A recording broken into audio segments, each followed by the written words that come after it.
Hello everyone and welcome to a new video. Today, this is not actually a gameplay video, and I know a lot of people are going mad when they see that I was making a new video. Yeah, but don't get too excited, please. There's a game in particular that I have to talk about today, and it is indeed Fortnite. And I do know that the fan base for this game is pretty strong at this moment in time, so if you love Fortnite, this might not be for you. But other than that, I guess I might as well start by talking about money. Now, Fortnite is a game. It's pretty fun at times, but the thing that can make it worse is its pricing points. So, for example, I'm playing Borderlands 2 from the Handsome Collection, and not only do you get this, you get all the add-ons for both games, and you get the pre-sequel, and that is for about £9. So, yeah. And then you have a game like Fortnite, which is Battle Royale mode, is free, but then just to get the other mode, it is around £30. Now, if you look at those two prices, I'd much rather go for Borderlands really if I was you, but I mean, after all, it's my preference, but easily you can just get two games for a better price than one game which you may not play at all. And then of course you have the old V-Bucks system, which I have to admit kind of reminds me of COD points. I'm sorry, that doesn't make any sense, but it kind of reminds me of COD points in the sense that it's the only thing it can really do is provide cosmetic use, but in Black Ops 3, it was different because you could get guns in it. But in this sense, all we're getting is a cosmetic use, which is never going to give you any edge at all in the game. And this partially just makes it seem like a waste, personally, because you could spend up to £40 just buying a cosmetic thing which you might use for a few days and then give up. But then that leads on to my next topic, which is about those tryhards. And also about those tryhards are the money monsters, as I like to call them.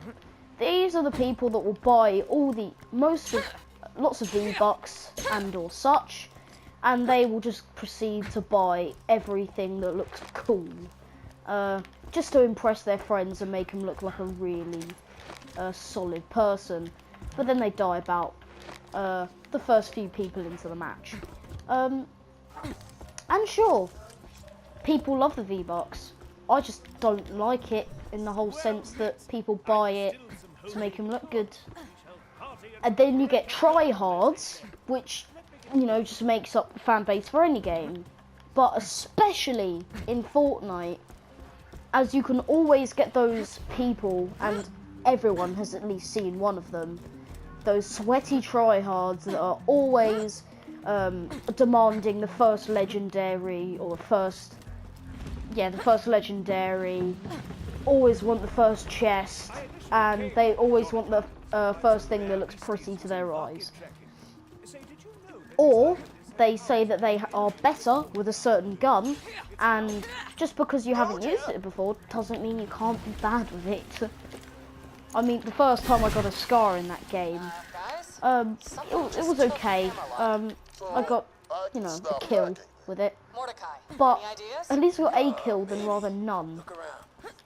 It just feels like they use you to make it them better, and I just don't like that tryhard, but it's the way that Fortnite's built which can make it so susceptible to these things.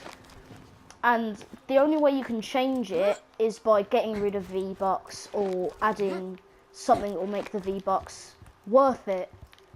As for instance, Star Wars Battlefront 2.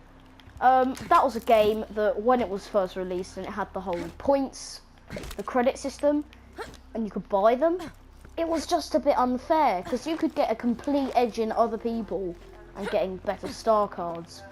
But after a while, they saw how this was wrecking the structure of the game and how noobs can get really easily dominated over by these people that just bought something for the game. So they changed it and they got rid of them completely. And I think either Fortnite should make the V-Bucks worth it or lower down the price of some things, because 2,000 V-Bucks for some glider, which you're only going to see for the first 30 seconds of the match, I mean, it's not very important. And I know you're going to say, oh, but there's the jump pads, and then you can glide with them. Yeah, but how long does a launch pad last? Seriously. I'm just a bit shocked at the way so many people enjoying it. But obviously, this is my opinion. I want everyone else just to enjoy what they like, but hopefully enjoyed this kind of rant, I guess we could call it now. But yeah, I'll see you in the next video. Probably be about Star Wars Battlefront 2 or something like that. And yeah, see you in the next video.